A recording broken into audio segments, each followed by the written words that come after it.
Welcome to today's explainer. We're jumping right into something absolutely foundational. We are going to unpack Jim Rohn's legendary step-by-step framework for transforming your life completely from the inside out. Look, whether you're starting from scratch, maybe feeling a bit stuck in obscurity, or just unhappy with your current situation, we're going to explore the exact philosophy you need to completely change your trajectory. All right, let's just dive right in. Don't wish it was easier, wish you were better. This quote right here, this is the core mental shift for everything we're talking about today. I mean, it is so tempting to just wish for fewer problems, right? But the actual secret to success is wishing for more skills. Simply put, if you want to have more, you have to become more. You don't need to change everything outside of you. You literally just have to change what's inside of you. So here's our roadmap for this explainer. 1. Stop blaming external circumstances. 2. Philosophy and your attitude. 3. The miracle of action. 4. Measuring your real results. And 5. Designing the good life. Okay, part 1. Stop blaming external circumstances, the power of internal responsibility. Think about Jim Rohn's own life for a second. At age 25, living in a country of incredible abundance, the guy had 0 pennies in the bank. He was broke, creditors were calling him constantly, and what did he do? Well, he took the easy way out. He blamed the traffic, the weather, the economy, interest rates, his company's policies. He probably even blamed the fact that he grew up on a farm. It just never occurred to him to blame his own personal philosophy. And we all do this, right? It's so easy to tie your future to what everyone else is doing. But until you take complete responsibility for your own mindset, absolutely nothing changes. It's kind of like looking at a goose. In the winter, a goose operates purely on instinct. It has to fly south. Even if south doesn't look too great that year, well, tough luck for the goose. But humans, we operate by philosophy. We have the ultimate advantage over animals because we aren't just trapped by our instincts. We have this incredible power of choice. You can choose to turn around. You can go north, east, or west. You can literally order the entire process of your own life. Moving right along to part 2, philosophy and your attitude, shaping your inner world. So once we stop blaming, we have to build our attitude. And your attitude is largely shaped by 3 main things. First up, the past. Look, use the past as a schoolmaster to teach you, not as a club to just beat yourself to death with over past failures. Second, the future. You've got to have well-designed goals, because without the promise of the future pulling you forward, you're going to take these hesitant, timid little steps and end up driving into a corner instead of boldly claiming your share. And third, everybody else. You have to cultivate a good attitude about your community. Why? Because it takes everybody else to make a market. One person doesn't make an economy. It takes all of us collaborating together. That brings us to part 3, the miracle of action, putting wisdom to work. Let me ask you a kind of wild, provocative question. How exactly do you make a tree? Think about it. If you actually had to figure out how to build a living tree completely from scratch, it would keep you up every night for the rest of your life. But the really good news is, you don't need to understand the complex mysteries of the universe to be successful. The miracle of growth, it's already been set up for you. This is what Rohn defines as the miracle of labor. It's simply the act of putting your wisdom and your attitude into daily discipline and action to create an increase in equity. Because action is the true catalyst here. Wisdom alone doesn't perform miracles. Attitude alone doesn't do it either. It's only when you combine those 2 things with daily discipline and sheer labor that you actually create equity. Action is the spark that makes the miracle work.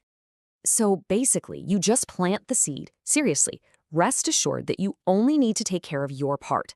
If you plant the seed, nature handles the heavy lifting. The soil will do its part, the seasons will do theirs, the sunshine, the rain, they'll do their jobs. Don't stress trying to change the seed or reorganize the seasons. Just take care of your activity, your labor, and let the miracle work for you. All right, part 4, measuring your real results, the reality check. Think about the number 1 for a second. That is exactly how many years we expect our kids to spend in the 4th grade, right? I mean, if it looks like your child isn't going to make it to the 5th grade, what do? You don't just shrug and give them 3 or 4 extra years. No way. You pour on legitimate pressure, family pressure, school pressure. Well, life asks the exact same thing of us. To make measurable progress in a reasonable amount of time, we have to demand progress from ourselves, just like we demand it from a 4th grader. So how do we avoid stalling out in life? We do 3 things. First, apply that legitimate pressure to yourself. Second, don't let too much time go by without checking your results. Look at where you're at by the end of the day or the end of the week. Let your actual results teach you if your philosophy is working. And third, if you really don't know where to start checking, just start by counting your money. As Rohn points out, even kids get money. Economics are incredibly easy to measure. It's a highly visible, no-nonsense way to see if there are errors in your judgment or maybe a lack of discipline in your routine. At the end of the day, the crucial point here is ultimate human maturity. Reaping your harvest with absolute total personal responsibility. Whatever crop you've grown, you own it. Offer zero complaints if the harvest is poor, and offer zero apologies if you've done exceedingly well. It's not the seed's fault, it's not the soil's fault. You have to realize that the answers to your current situation lie entirely within you. And finally, part 5, designing the good life, the ultimate challenge. Listen, happiness isn't just something you magically stumble upon off in the future. It's not an accident. Happiness is a study, it's a practice, and it's an art form. You have to intentionally craft it and fashion it for yourself, a lot like weaving a beautiful, intricate tapestry. Literally, anyone who is committed can study and practice the art of happy living. Think about this. $40. How much does a great book on sophistication or personal growth cost? $4,000? No, it's like $40. This just proves that culture, sophistication, and personal development are completely accessible to absolutely anyone who is willing to put in the study. It's all within your reach. Money alone doesn't make you cultured or happy. Only dedicated study and practice can do that. So, what does this actually look like day to day? Here are Rohn's practical steps for maintaining a truly good life. First, keep a journal. Don't trust your memory to little scraps of paper. When you hear a valuable idea, write it down. It builds immense value over time as part of your own personal library. Second, treat your body like a temple, not a woodshed. It is literally the only place you have to live right now, so take extremely good care of it. And third, if you believe in spirituality, don't just let it go unstudied or unnourished. Actively study it and practice it. Which brings us to arguably Jim Rohn's absolute biggest, most potent takeaway of all. If you work hard on your job, you will make a living. But if you work hard on yourself, you can make a fortune.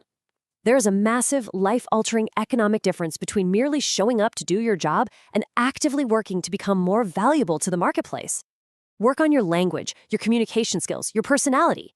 If you make yourself more valuable, your entire life, your income, your promotions, your future will absolutely explode into positive change. So I'm going to leave you with this final provocative question. What personal changes are you going to start making today? Are you going to start with a quick walk around the block? Are you going to refine your philosophy by reading a new book? Or finally starting that journal? The answers are all right there, locked within the confines of your own fabulous mind. You have the blueprint now. Don't wait for the seasons to change. Plant your seed today and begin the incredible journey of working harder on yourself than anything else.